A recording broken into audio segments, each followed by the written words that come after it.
Hello and what's up guys, how are you. तो आज के इस वीडियो पे हम एक React.js में एक सर्च फिल्टर प्रोजेक्ट देखने वाले हैं, जिस पे हम सबसे पहले एपीआई में से डेटा को हम फेच करवाएंगे, फिर उन डेटा को हम एक स्टेट में स्टोर करेंगे, फिर उस स्टेट में जितनी भी डेटा होगी उसके टाइटल के रिलेटेड हम यहाँ पर सर्च फिल्टर को इम्प्लीमेंट करेंगे। तो अगर आप React.js में नए हैं और यहाँ पर आपके लिए प्रोजेक्ट एकदम अच्छा हो सकता है, इसलिए आप इस कंप्लीट प्रोजेक्ट को स्टार्टिंग से लेकर एंड तक जरूर देखना, जिस पे हम किस तरीके से React.js में सर्च फिल्टर इम्प्लीमेंट कर सकते हैं वो आज की इस वीडियो पे हम डिटेल में देखने वाले हैं। तो उससे पहले अगर आपने अभी तक हमारे चैनल को सब्सक्राइब नहीं किया तो प्लीज़ चैनल को सब्सक्राइब करके पास में दिए गए बेल आइकन को प्रेस करके ऑल नोटिफिकेशन चूज कर ले। और अगर आपको हमारा वीडियो पसंद है तो प्लीज़ इस वीडियो को लाइक करके आप नीचे कमेंट करें कि आपको वीडियो कैसा लगा। तो चलिए बिना किसी देरी के इस वीडियो को शुरू करते हैं। तो सबसे पहले हम हमारे इस React.js की एप्लीकेशन का डेमो देखेंगे कि आज की इस वीडियो पे हम क्या क्या क्रिएट करने वाले।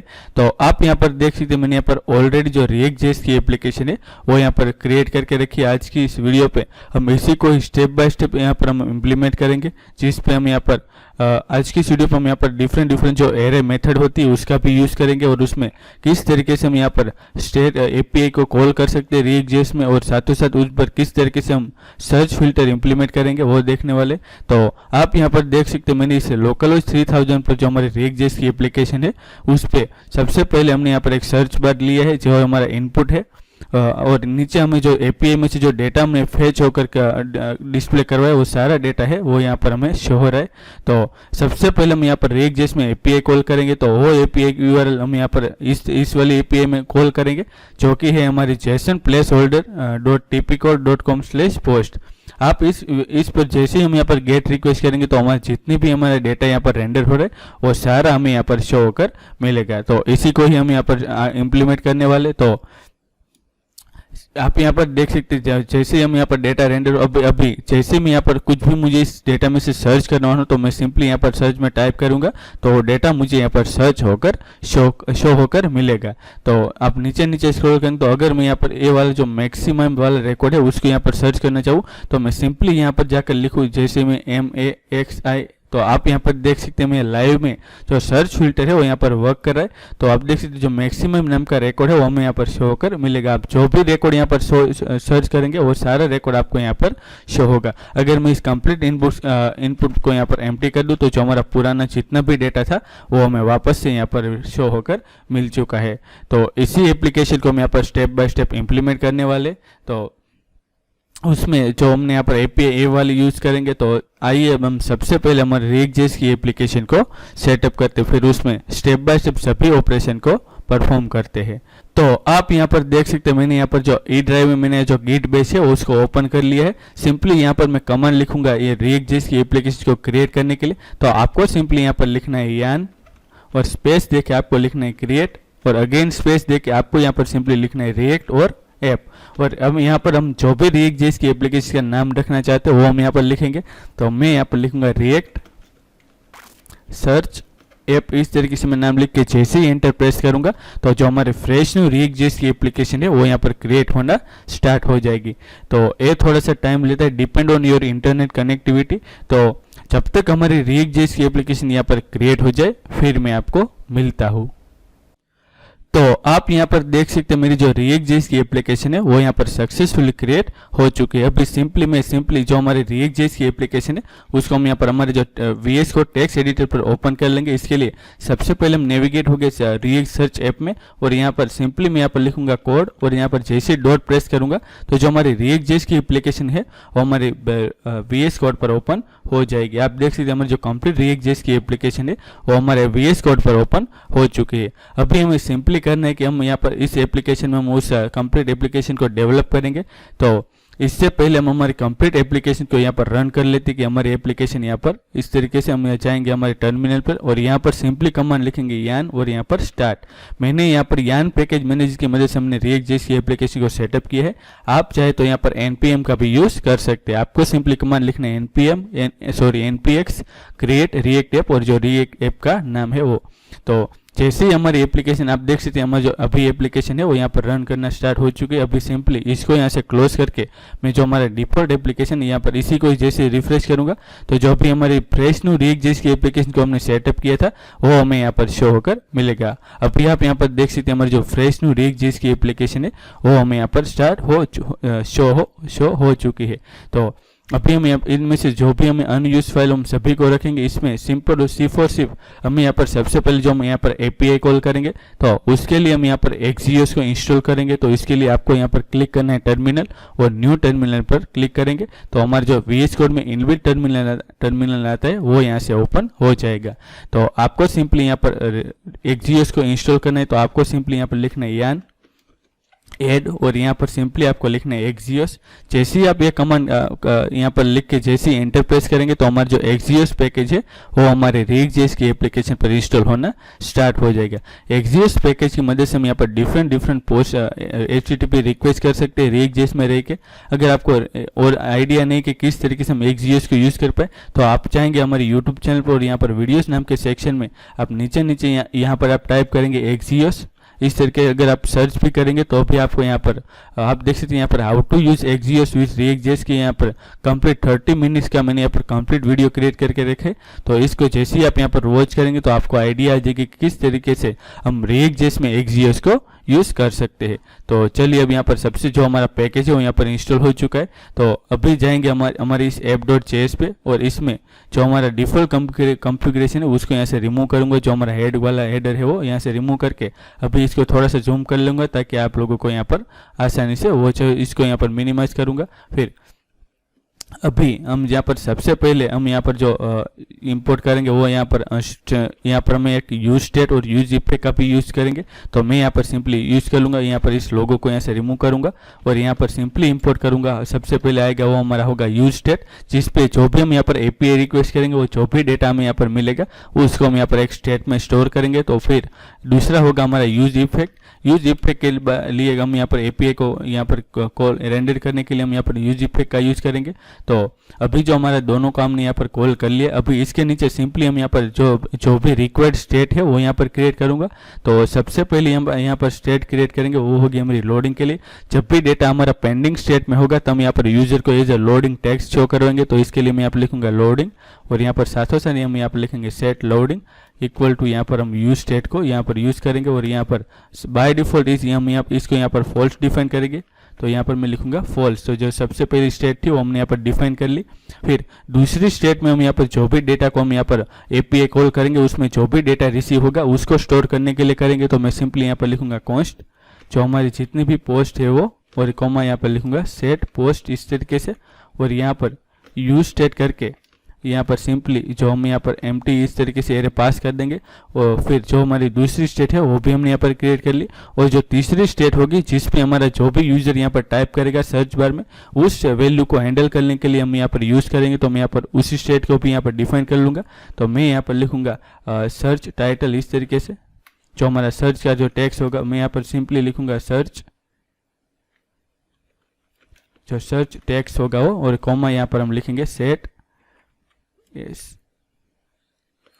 इस तरीके से सर्च टेक्स्ट और यहाँ पर यूज स्टेट का यूज़ करके सिंपली हम यहाँ पर एम्प्टी पास कर देंगे। अभी हम तीनों हम यहाँ पर इसको यूज़ करेंगे। तो इससे पहले अब हम यहाँ पर एपीआई कॉल करेंगे रिएक्ट.जेएस में। तो अब मैं यहाँ पर यूज इफेक्ट का यूज़ करेंगे। मैं यहाँ पर लिखूंगा use effect as a callback argument callback function लेगा और साथों साथ हम यहाँ पर एम्प्टी फ्रेगमेंट भी पास कर देंगे ताकि जो हमारा यूज इफेक्ट है वो यहाँ पर एक ही बार यहाँ पर रन हो इसके लिए। फिर यहाँ पर इसको सेव करके अभी इसके अंदर हम यहाँ पर एपीआई डेटा को फेच करवाने का कोड लिखेंगे। तो मैं सिंपली एक फंक्शन क्रिएट करूँगा। यहाँ पर लिखूंगा कॉन्स्ट गेट ऑल पोस्ट इस नाम का और ये होगा हमारा कंप्लीट असिंक्रोनस और इसमें हम यहाँ पर असिंक अवेट का यूज़ करने वाला है। इसके लिए हम यहाँ पर इसको गेट ऑल पोस्ट को यहाँ पर असिंक मार्क किया और साथों साथ इस गेट ऑल पोस्ट को हम यहाँ पर कॉल भी कर देंगे ताकि जो हमारा फंक्शन है वो यहाँ पर कॉल हो जाए। साथों साथ इसको यहाँ पर सेव करेंगे। अभी इस फंक्शन के अंदर हम यहाँ पर कंप्लीट यहाँ पर कोड लिखेंगे। तो सबसे पहले हम यहाँ पर एक वेरिएबल क्रिएट करेंगे वो होगा हमारा कॉन्स्ट res इक्वल टू और यहाँ पर अवेट का यूज़ करके जो भी हम यहाँ पर एक्सजीएस को यहाँ पर हमने इंस्टॉल किया था उसको मैं यहाँ पर सबसे पहले इम्पोर्ट कर लूँगा। तो मैं यहाँ पर लिखूँगा इम्पोर्ट एक्सजीएस फ्रॉम एक्सजीएस इस तरीके से ताकि हम यहाँ पर गेट एपीआई कॉल कर सकते हैं। तो मैं यहाँ पर सिंपली लिखूंगा एक्सियोस। इसके अंदर हम यहाँ पर गेट फंक्शन मिलता है जिसकी मदद से हम यहाँ पर गेट एपीआई को रिक्वेस्ट कर सकते हैं। तो यहाँ पर सिंपली जो अभी मैंने आपको जो एपीआई यूआरएल बनाया था, आप ये वाला इसको यहाँ से कॉपी करेंगे। इस एपीआई पर हम जैसे ही गेट रिक्वेस्ट करेंगे तो जो ये सारा डेटा है वो हमें शो होकर मिलेगा, और उसमें से जो हमारा टाइटल होगा उसको हम यहाँ पर रेंडर करेंगे, और इसी टाइटल बेस पे हम यहाँ पर सर्च एप्लीकेशन को डेवलप करेंगे। तो मैं सिंपली यहाँ पर इसको यहाँ पर पास कर दूंगा और इसको सेव करूँगा। फिर अभी जो भी हमें रिस्पॉन्स मिलेगा वो हमारा इस रिस्पॉन्स नाम के वेरिएबल में होगा, और इस रिस्पॉन्स नाम के वेरिएबल में हमें एक डेटा नाम का एक वेरिएबल मिलता है जिस पे हमारा जितना भी डेटा होगा वो होगा। तो उस डेटा को हम हमारे सेट पोस्ट पर स्टोर करेंगे। तो मैं सिंपली यहाँ पर लिखूंगा सेट पोस्ट इस तरीके से, और इसमें जो भी हमारा जो रिस्पॉन्स है उसके अंदर जो हमें यहाँ पर डेटा ऑब्जेक्ट मिलता है उसके उसी में जितना भी डेटा होगा वो हमारा होगा। तो अभी इस तरीके से हमारा जो डेटा है वो हमारे पोस्ट पे यहाँ पर स्टोर हो जाएगा। तो अभी जैसे ही यहाँ पर इसको यहाँ पर कॉपी करके इसको नीचे में यहाँ पर जैसे ही कंसोल डॉट लॉग करूँ चेक करने के लिए कि हमारा डेटा यहाँ पर रेंडर हुआ कि नहीं। तो अभी कंसोल डॉट लॉग करके जैसे ही ऐसे एप्लीकेशन को हम यहाँ पर रिफ्रेश करेंगे, फिर यहाँ पर आई थिंक हम यहाँ पर जैसे ही कंसोल डॉट लॉग करेंगे तो आप देख सकते हैं हमें जो एरे में यहाँ पर 100 आइटम है वो हमें यहाँ पर मिल चुका है। इसका मतलब जो हमारा कंप्लीट डेटा है वो हमें यहाँ पर शो होकर मिल चुका है। अभी सिंपली उस जितने भी हमारा डेटा है उसको हम यहाँ पर रेंडर करवाएंगे। तो उससे पहले मैं यहाँ पर एक इनपुट क्रिएट करूँगा। मैं तो यहाँ पर लिखूँगा इनपुट, यहाँ पर सिंपली आपको लिखना है इनपुट कॉमा टेक्स्ट। तो जो हमारा input type equal to text है वो यहाँ पर क्रिएट हो जाएगा। फिर उसके अंदर एक प्लेस होल्डर भी हम ऐड करेंगे, और यहाँ पर लिखूंगा एंटर पोस्ट टाइटल इस तरीके से, जो भी हमें यहाँ पर सर्च करना है वो। फिर यहाँ पर इस तरीके से इसको सेव करूँगा। फिर इसी के नीचे अभी हम जितनी भी हमारे आइटम है उसको रेंडर करेंगे। इसके लिए मैं यहाँ पर ओपनिंग कर्ली ब्रैकेट यूज़ करूँगा, और सबसे पहले हम यहाँ पर लोडिंग को शो करेंगे। अगर हमारा डेटा अभी पेंडिंग स्टेट में है तो हम यहाँ पर इस तरीके से शो करेंगे। तो अभी जो हमारा सेट लोडिंग है उसको हम यहाँ पर जब भी हम यहाँ पर एपीआई कॉल करेंगे उससे पहले जो हमारा सेट लोडिंग होगा उसको हम यहाँ पर ट्रू करेंगे ताकि हमारा जो लोडिंग है वो यहाँ पर ट्रू हो जाए। फिर जैसे ही हमें यहाँ पर रिस्पॉन्स में डेटा मिल जाए उसको यहाँ पर डायरेक्टली इसको फॉल्स कर देंगे, ताकि इसका मतलब जो हमारा डेटा है वो हमें यहाँ पर मिल चुका है। तो इस तरीके से हम यहाँ पर सेट लोडिंग को सबसे पहले ट्रू किया, फिर जैसे ही हमारा डेटा यहाँ पर स्टोर हो जाए फिर उसको हम यहाँ पर फॉल्स कर देंगे। तो अभी उसको यहाँ पर लोडिंग करेंगे। तो मैं यहाँ पर लिखूंगा अगर जो हमारा लोडिंग है वो यहाँ पर ट्रू होगा तो हम यहाँ पर टर्नरी ऑपरेटर का यूज़ करेंगे। तो यहाँ पर हम सिंपली H2 को यहाँ पर डिफाइन करेंगे और यहाँ पर हम टेक्स्ट लिखेंगे लोडिंग इस तरीके से। और अगर हमारा डेटा यहाँ पर मिल चुका है तो हम सिंपली इस तरीके से हम यहाँ पर यूज़ करेंगे।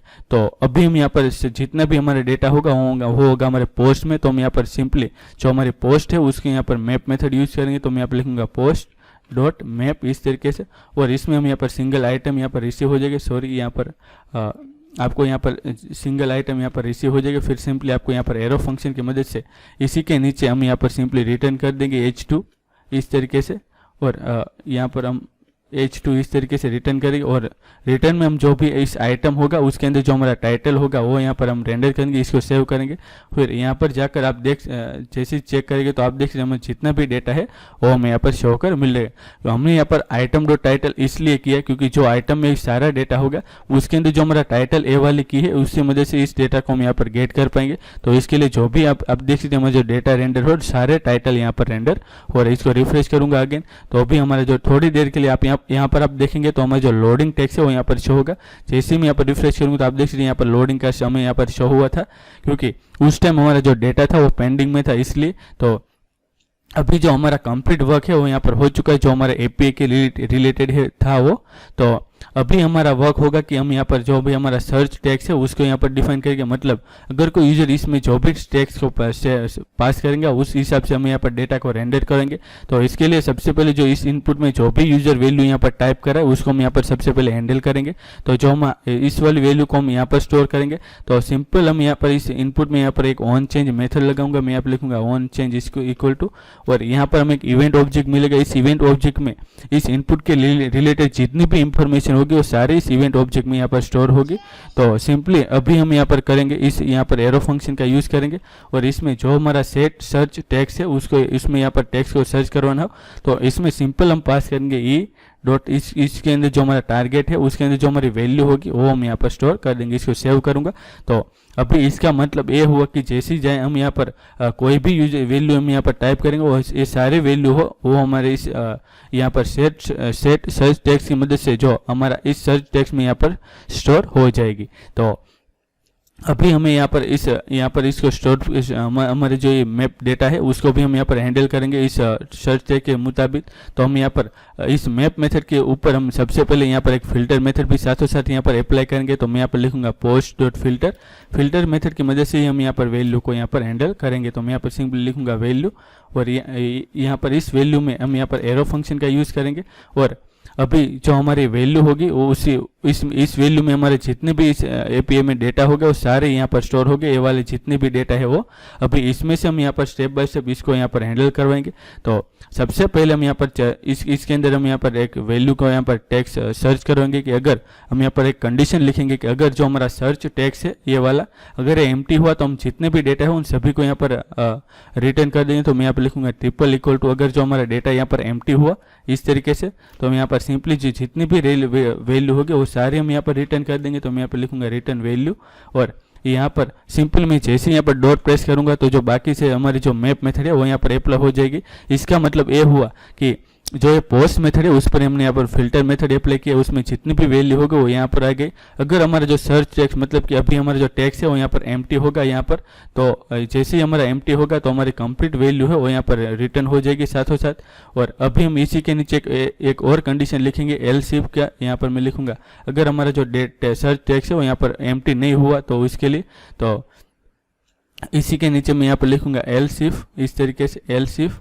और इस एल्स इफ में हम यहाँ पर सभी को यहाँ पर चेक करोगे तो सबसे पहले हम यहाँ पर जो भी हमारी वैल्यू है उसके अंदर जो हमारा टाइटल होगा उसको यहाँ पर हम सर्च करेंगे टाइटल में, क्योंकि इस टाइटल के बेस पे हम यहाँ पर इसको रेंडर करेंगे। फिर इसके अंदर सबसे पहले हम मेथड ए को अप्लाई करेंगे, वो होगी हमारी टू लोअर केस। सबसे पहले जितने भी हमारे डेटा होगा उन सभी को हम यहाँ पर लोअर केस में कन्वर्ट करेंगे। तो इसके लिए हम यहाँ पर लिखेंगे डॉट टू लोअर केस इस तरीके से, फिर यहाँ पर इसको कॉल करेंगे। अब जैसे ही अब इतना लिखने के बाद जो हमारा इस वैल्यू में जितना भी टेक्स्ट होगा वो यहाँ पर लोअर केस में कन्वर्ट हो जाएगा।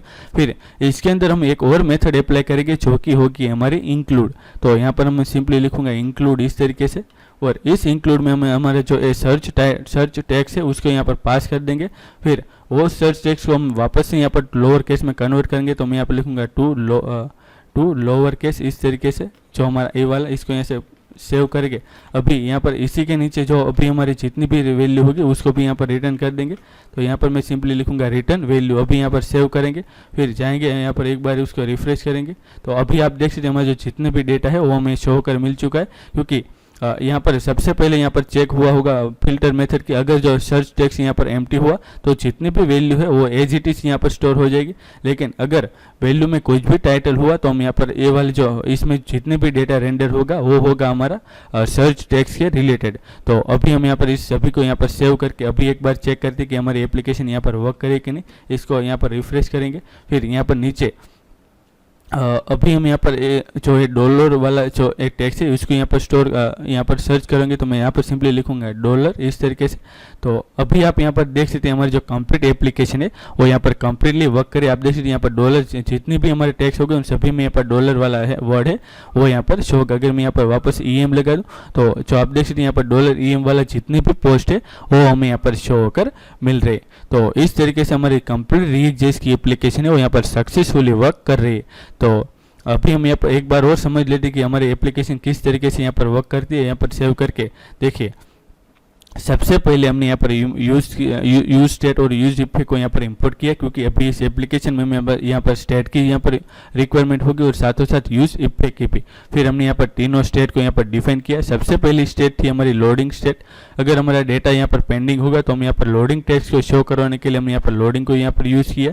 फिर जो भी डेटा हम यहाँ पर API कॉल करेंगे, ये वाला API कॉल, तो जिसमें जितना भी डेटा होगा उसको स्टोर करने के लिए हम यहाँ पर पोस्ट नाम का स्टेट क्रिएट किया। फिर सर्च टेक्स्ट मतलब कि जो भी इनपुट में जो भी यूजर यहाँ पर टाइप कर रहा है उस डेटा को हैंडल करने के लिए हम तीसरा यहाँ पर स्टेट को यूज़ किया। अभी हमारे इस console.log की यहाँ पर रिक्वायरमेंट, इसको यहाँ से क्लोज करके इसको सेव करूँगा। वापस से हम यहाँ पर चेक करेंगे यहाँ पर कि कंसोल में कोई भी एरर होगी तो यहाँ पर हम चेक करेंगे कंसोल में। तो इस जो हमारी ईच ID यहाँ पर की वाली एरर है उसको हम यहाँ पर इस तरीके से सोल्व कर सकते हैं। आपको जाना होगा यहाँ पर मैप मेथड पे, और यहाँ पर जो H2 है उसको सिंपली आपको यहाँ पर एक की देनी है और वो की होगी हमें यहाँ पर आइटम में जो ID मिलेगी वो, इसको अभी सेव करके जैसे ही यहाँ पर रिफ्रेश करेंगे तो अभी आप यहाँ पर देख सकते हैं हमारी जो वो वाली वार्निंग एरर थी वो यहाँ से रिमूव हो चुकी है। फिर हमने यहाँ पर तीनों स्टेट को यहाँ पर डिफाइन करने के बाद हमने यहाँ पर यूज इफ की मदद से यहाँ पर एपी को कॉल किया, जिसमें हमने एक फंक्शन क्रिएट किया जो कि होगा हमारा कंप्लीट असिंक्रोनस, जिसमें हमने यहाँ पर अवॉइड का यूज करके एक्सियोस पैकेज की मदद से हमने यहाँ पर इस एपीआई पर गेट रिक्वेस्ट की, और उसमें जितना भी हमारा रिस्पॉन्स मिला उसमें जो भी हमारा डेटा होगा वो होगा हमारे डेटा नाम के ऑब्जेक्ट में। फिर उसको हमने डायरेक्टली यहाँ पर सेट पोस्ट के थ्रू में यहाँ पर पोस्ट को सेव किया। फिर अभी जितना भी हमारा डेटा होगा वो पोस्ट इस नाम के स्टेट में होगा, और इसको सिंपली हमने यहाँ पर सबसे पहले हमने यहाँ पर चेक करो कि अगर हमारा जो लोडिंग है वो यहाँ पर अगर हमारा ट्रू होगा तो हमें यहाँ पर ए टेक्स्ट होकर शो होकर मिलेगा। अगर हमारा लोडिंग यहाँ पर फॉल्स हुआ तो हमें यहाँ पर जितनी भी पोस्ट है वो यहाँ पर रेंडर होके मिलेगी। तो उसके बाद हमने यहाँ पर जितनी भी पोस्ट है उसके अंदर हमने यहाँ पर फिल्टर मेथड अप्लाई किया। इस फिल्टर मेथड में हमने यहाँ पर एज आर्ग्यूमेंट हमने यहाँ पर कॉल बैक फंक्शन पास किया, जिसमें हमें यहाँ पर जितनी भी वैल्यू होगी वो हमें यहाँ पर रिसीव हो जाएगी। फिर हमने यहाँ पर चेक करो कि अगर जो हमारा सर्च टेक्स्ट है वो यहाँ पर एम्प्टी होगा, मतलब अगर यूजर ने कुछ भी टाइप नहीं किया, एम्प्टी है, तो हमारे जितनी भी वैल्यू होगी वो एज इट इज हमें यहाँ पर रिटर्न कर देंगे। अगर हमारा इस वैल्यू के अंदर जो टाइटल है उसमें हमने यहाँ पर सबसे पहले उसको लोअर केस में कन्वर्ट करके उसमें यहाँ पर इंक्लूड मेथड अप्लाई किया। अगर हमारा जो सर्च टेक्स्ट उसमें जो भी टाइटल होगा वो अगर इस टाइटल से मैच हुआ तो उसके रिलेटेड जितने भी डेटा हो गया वो यहाँ पर रिटर्न हो जाएगा। तो हमने यहाँ पर लिखा है रिटर्न वैल्यू। फिर ये जो वैल्यू रिटर्न होगी वो यहाँ पर मैप मेथड में आ जाएगी। उस यहाँ पर इस आइटम से हम जो भी यहाँ पर वैल्यू को रेंडर करें वो सारे यहाँ पर रेंडर हो जाएंगे। अभी यहाँ पर इसको सेव करके वापस ही जाएगी। यहाँ पर जैसे मैं रिलोड करूँगा तो आप देखिए यहाँ पर थोड़ी सेकंड के लिए हम यहाँ पर लोडिंग स्टेट यहाँ पर शो हुआ था। अभी जैसे आप कोई भी टेक्स्ट यहाँ पर शो करेंगे तो उसके रिलेटेड जो भी यहाँ पर स्ट्रिंग में टाइटल में जो भी डेटा होगा वो हमें यहाँ पर शो होकर मिलेगा। अभी यहाँ पर जैसे मैं यहाँ पर इस एम्प्टी कर दूंगा तो जितने भी डेटा होगा वो सारे हमें यहाँ पर रेंडर होकर मिल जाएंगे। तो इस तरीके से आप किसी भी रिएक्ट जेएस की एप्लीकेशन पर सर्च फिल्टर अप्लाई कर सकते हैं। तो आशा रखते हो कि आपको हमारा ये वीडियो पसंद आया होगा। अगर वीडियो पसंद आए तो प्लीज़ इस वीडियो को लाइक करके आप नीचे कमेंट करें कि आपको ये वीडियो कैसा लगा। और अगर आपने अभी तक हमारे चैनल को सब्सक्राइब नहीं किया तो प्लीज़ चैनल को सब्सक्राइब करके बेल आइकन को प्रेस कर लीजिए, ताकि ऐसे ही हेल्पफुल प्रोजेक्ट के रिलेटेड वीडियोस की नोटिफिकेशन आपके पास बहुत जल्द पहुँच जाए। तो आप यहाँ पर देख सकते हैं, हम यहाँ पर प्लेलिस्ट में मैंने यहाँ पर रिएक्ट जेएस के रिलेटेड यहाँ एक कंप्लीट कोर्स भी क्रिएट करके रखे। अगर आपको यहाँ पर रिएक्ट जेएस के बारे में आइडिया नहीं तो आप यहाँ पर इस वाली कंप्लीट प्लेलिस्ट को यहाँ पर एक्सेस कर सकते हैं। और साथों साथ मैंने यहाँ पर रिएक्ट जेएस में यहाँ पर डिफरेंट प्रोजेक्ट भी यहाँ पर क्रिएट करके रखे। आप देख सकते हैं यहाँ पर रिएक्ट जेएस के रिलेटेड जितने भी मैंने यहाँ पर 12 वीडियोस है वो आप यहाँ पर एक स्टेप बाय स्टेप वॉच करेंगे तो आपको एकदम आइडिया आ जाएगा कि किस तरीके से आप रिएक्ट जेएस को यहाँ पर सीख सकते हैं। उसमें लाइव जो भी प्रोजेक्ट है वो सारे हमने यहाँ पर कवर किए हैं। फिर यहाँ पर वापस से जाकर हम यहाँ पर मंच के रिलेटेड डिफरेंट वीडियोस को क्रिएट करते रहते हैं। तो मेक श्योर आप हमारे चैनल को यहाँ पर सब्सक्राइब करना मत भूलना। तो चलिए मिलते हैं ऐसे इंटरेस्टिंग वीडियो में। यहाँ तक ये वीडियो देखने के लिए आपका बहुत बहुत शुक्रिया।